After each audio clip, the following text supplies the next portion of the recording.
नमस्कार दोस्तों, मैं हूं स्वाति जो आपको पढ़ाती है CET-PG पॉलिटिकल साइंस। तो आप सभी का बहुत बहुत स्वागत है हमारे अड्डा 247 के प्लेटफॉर्म पर। और आज हम बात करने वाले हैं the most common query Delhi university के बारे में। So all about CET-PG political science Delhi university के बारे में हम यहाँ पे बात करने वाले हैं कि दिल्ली यूनिवर्सिटी का कट ऑफ क्या जाता है, वहाँ का सीट मैट्रिक्स क्या रहता है और वहाँ पे करियर अपॉर्चुनिटीज़ आपकी क्या क्या रहेंगी। वैसे करियर अपॉर्चुनिटीज़ के ऊपर मैं एक अलग से भी वीडियो डला हुआ है, नहीं तो अगर आपने नहीं देखा है तो मैं फिर से बना दूंगी, जहाँ पे 10 से 15 करियर अपॉर्चुनिटीज़ आपको बहुत ब्रीफ तरीके से मैं आपको बताने वाली हूँ। फिर भी यहाँ पे थोड़ी बहुत हम डिस्कस कर लेंगे। मोरओवर हमारा जो ज़्यादा फोकस रहेगा वो रहेगा CET-PG की कट ऑफ पे पॉलिटिकल साइंस की दिल्ली यूनिवर्सिटी, और ड्यू का सीट मैट्रिक्स आप लोगों का क्या रहता है, पर्टिकुलर कैटेगरी वाइज प्रॉपर तरीके से आपका जो बुलेटिन है, इंफॉर्मेशन बुलेटिन ऑफिशियल वाला, उसको दिखा करके यहाँ पे हम लोग चीज़ों को डिस्कस करने वाले हैं। चलिए जी, तो बिना देरी करे हुए शुरुआत करते हैं। उससे पहले अगर आप चैनल पर नए हैं तो सब्सक्राइब ज़रूर कर लें, अदरवाइज वीडियो को लाइक एंड शेयर करना तो आप सभी का कर्तव्य है। चलिए जी, तो सबसे पहले हम बात करते हैं कट ऑफ की। तो कट ऑफ की बात हम ज़्यादा अच्छे बेहतरीन तरीके से तब कर पाएंगे जब आपका ऑफिशियल आंसर की यहाँ पे आ जाएगा, क्योंकि जैसे ऑफिशियल आंसर की आएगा you guys will be able to download your question paper, और जैसे आपको क्वेश्चन पेपर डाउनलोड हो जाएगा तो obviously you guys will share with me, और तब हम एक प्रॉपर एनालिसिस दे पाएंगे। लेकिन फिलहाल जो मैंने आपको 2025 के पेपर का एनालिसिस करवाया था उसमें लगभग 60 से ज़्यादा चीज़ें हमने डिस्कस कर ली थी कि क्या क्या पेपर में आई थी। So the level of the examination was easy to moderate, there was nothing difficult as such. कुछ 2-4 क्वेश्चन जो आपको आउट ऑफ बॉक्स लगे, कुछ बच्चे कह रहे हैं मैम ये क्यों आ गया, ये तो आउट ऑफ बॉक्स है। तो मैं हमेशा पढ़ाते समय आपसे कहती थी कि कुछ 2-4 क्वेश्चन पेपर में डाले जाते हैं आउट ऑफ बॉक्स, वरना वो कंपटीशन का लेवल कैसे रेज करेंगे। ठीक है जी, कैसे रेज करेंगे। चलिए जी, तो पहले हम बात कर लेते हैं कट ऑफ की। तो जहाँ तक मुझे लगता है कि पेपर का जो लेवल था that was easy to moderate, right, easy to moderate. There was nothing like that कि पेपर बहुत ही आउट ऑफ बॉक्स था, हमसे सॉल्व ही नहीं हो रहा था। मैक्सिमम बच्चे से क्वेश्चन पेपर बन रहा था अच्छे तरीके से। ठीक है, अगर आपने अच्छे खासी पढ़ाई करी हुई है, थोड़ी बहुत भी आपकी तैयारी है, तो आप अच्छे से पेपर को अटेम्प्ट कर पा रहे थे। और जितने बच्चों से मैंने बात करी थी, हम गए थे नोएडा सेक्टर 62 में, तो वहाँ पे ज़्यादातर बच्चों ने कहा कि मैम हम 65, 70 से अबव, कोई कोई पूरे 75 भी अटेम्प्ट करके आया था। तो यहाँ पे cut off will be somehow पिछले के आसपास, क्योंकि यहाँ पे इस बार टाइम थोड़ा कम था, पेपर का पैटर्न चेंज हुआ, रीजन असर्शन बिल्कुल भी नहीं पूछा गया था, डेट्स नहीं पूछी गई थी, आर्टिकल्स को कम पूछा गया था। तो इस ओवरऑल पेपर का जो आप कह सकते हो पैटर्न था वो इस दफ़ा काफ़ी चेंज करने की कोशिश की गई। तो मुझे लगता है अगर हम दिल्ली यूनिवर्सिटी की बात करें तो उसका जो एक हेल्दी कट ऑफ हो सकता है शुरुआती दौर का, वो लगभग 230 के अप्रॉक्सीमेट हो सकता है, 230 के अप्रॉक्सीमेट हो सकता है। और इतनी तब भी जाया करती थी जब दिल्ली यूनिवर्सिटी का खुद का एग्जामिनेशन होता था, दिल्ली यूनिवर्सिटी एंट्रेंस टेस्ट, तो वहाँ पर भी 230-240 के आसपास फिर भी जाती थी। उस पेपर का लेवल भी काफ़ी अच्छा होता था। तो मुझे लगता है कि 230 के आसपास यहाँ पे रहने वाली है। हम यहाँ पे कैटेगरी वाइज नहीं जा रहे हैं, क्योंकि कैटेगरी वाइज वही 2-4 नंबर ऊपर नीचे हो जाते हैं ना। OBC SC ST, OBC वाले थोड़ा सा कम कर लें, SC ST वाले थोड़े और कम कर लें, और बाकी ये मैंने एक ओवरऑल जनरल कैटेगरी टाइप्स बात करी है सब लोगों के लिए। ठीक है जी, चलिए जी, तो आगे हम बात कर लेते हैं सीट मैट्रिक्स में। यहाँ पे आपका जो ऑफिशियल बुलेटिन है वहाँ पे 2 प्रकार के लोगों के बारे में बात हुई है। किस किस के बारे में बात हुई है वहाँ पे? कैटेगरी 1 और कैटेगरी 2 के बारे में बात हुई है। Now what is this category 1 and category 2?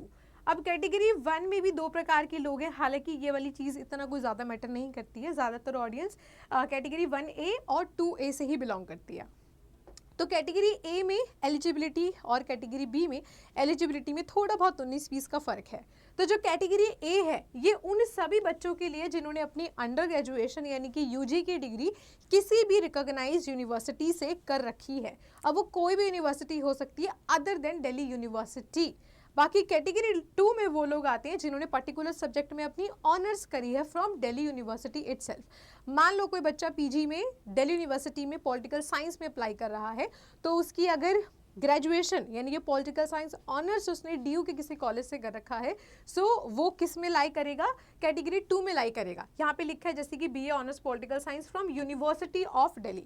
तो दो प्रकार की कैटेगरीज की यहाँ पे सीट मैट्रिक्स में आपको दिखाने वाली हूँ by the official bulletin. So this is the official bulletin, you can see, ये मैंने वेबसाइट से डाउनलोड किया है। बुलेटिन ऑफ इन्फॉर्मेशन, यहाँ पे आप प्रॉपर तरीके से ईयर देख सकते हैं, 2025 से 26 यहाँ पे लिखा हुआ है।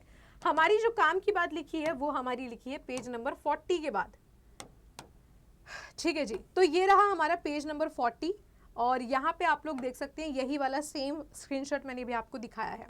तो कैटेगरी 1 और कैटेगरी 2 समझाना बहुत ज़्यादा ज़रूरी था और इसमें आपके सारे बच्चे आ जाते हैं, जो भी डिपार्टमेंट, कॉलेजेस, एनसी वेब में जो भी सीटें ऑफर होती हैं वो सब यहाँ पर आ जाती हैं, ठीक है जी। आप देख रहे हो कि कैटेगरी 1 में यहाँ पे कॉलेज वाइज लिखा हुआ है, बिकॉज सारे कॉलेजेस की मैं रीड नहीं कर सकती हूँ, तो आप इसको देख लीजिएगा। यहाँ लिखा है जैसे कि मान लो डिपार्टमेंट ऑफ पॉलिटिकल साइंस जो सबसे बड़ा माना जाता है, मेन आप लोग की जो क्लास होती है वो यहीं पे होती है, डिपार्टमेंट ऑफ पॉलिटिकल साइंस में ही होती हैं। जिन बच्चों को साउथ के कॉलेज मिलेंगे उनकी साउथ वाले डिपार्टमेंट ऑफ पॉलिटिकल साइंस में होगी, जिनको नॉर्थ की मिलेंगे उनको नॉर्थ के डिपार्टमेंट ऑफ पॉलिटिकल साइंस में होगी। हाउएवर जो आपका जो main department of political science है वो आपका नॉर्थ कैंपस वाले ही है। लेकिन ये नॉर्थ और साउथ का जो कह सकते हो आप डिफरेंस है वो केवल शुरुआती सेमेस्टर्स की बात है।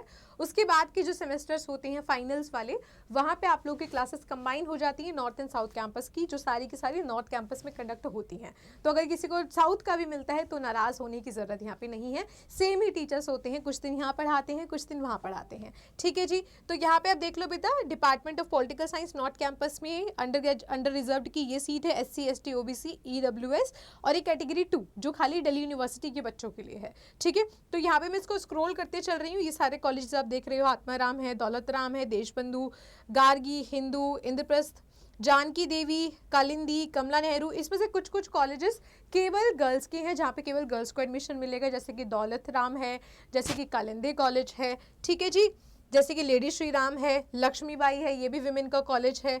जहाँ जहाँ पर आगे W लिखा हुआ है इसका मतलब वो कॉलेज केवल विमेन ओनली है, और वहाँ पे जो भी आपकी सीट्स दिखा रखी हैं वो केवल विमेन के लिए हैं, ठीक है बेटा। चलिए जी, उसके बाद है यहाँ पे Motilal Nehru college, PGDAV, Ramjas, Satyavati, Shivaji, Shyam Prasad Mukherjee college, Zakir Hussain, मैत्री, SGBT, Mata Sundari, NC web, और टोटल यहाँ पे आपकी सीट सारी लिखी हुई हैं कि टोटल अनरिजर्व्ड की इतनी है, बाकी कैटेगरीज की इतनी है, और हर एक कैटेगरी के नीचे यहाँ पे टोटल सीट्स आपकी मेंशन है, ठीक है जी बेटा।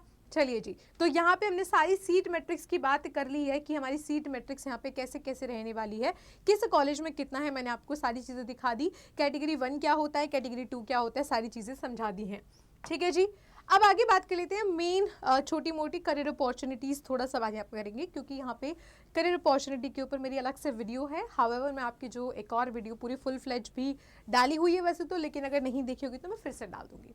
तो यहाँ पे करियर अपॉर्चुनिटीज़ में first of all you can go in teaching, जो मैं यहाँ पे कर रही हूँ। मैंने अपनी ऑनर्स और post graduation both from Delhi university से किया हुआ है।